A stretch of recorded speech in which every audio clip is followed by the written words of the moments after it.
অধিকার কেউ গড়ে এনে দিবে না, লড়াই করে আদায় করতে হবে।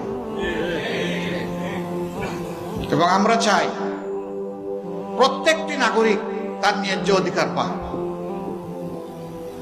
এখানে কোনো রাজনৈতিক জমিদারি আমরা বরদাস্ত করব না। রাজনীতিবিদরা হবেন জাতির স্রেফ সেবক, এর বাইরে তাদের কোনো পরিচয় নেই। রাজনীতিবিদরা কখনো দেশের মালিকানা দাবি করতে পারবেন না।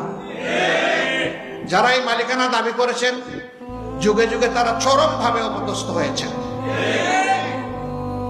যারা এই দেশের মানুষকে নিজেদের প্রজা মনে করেছেন, আল্লাহ তাদের সম্মান উঠিয়ে নিয়েছেন। আর যারা মানবতাকে সম্মান করেছে, শ্রদ্ধা করেছে, আল্লাহ তাআলা তাদের সম্মান বৃদ্ধি করে দিয়েছেন, তাদের শক্তিকে সংহত করেছেন। আল্লাহর সাহায্য তাদের পিছনে এসেছে। আমরা আল্লাহর সেই সাহায্যের প্রত্যাশী।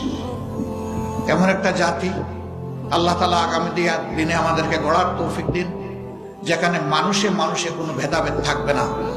প্রত্যেকটি মানুষ তার দেশের পরিচয় দিয়ে দেশে এবং প্রবাসে, বিশ্বে সকল জায়গায় গর্ববোধ করবে। এমন একটি জাতি গড়ার জন্য, এই জাতি গড়ার যারা কারিগর, আল্লাহ তাআলা তাদেরকে হুঁশ জ্ঞান দিন, দায়িত্ববোধ তাদের মধ্যে জাগ্রত করে দিন, এবং তারা যেন সত্যকে ধারণ করে সামনের দিকে এগিয়ে যেতে পারে। আল্লাহ তাদেরকে সাহায্য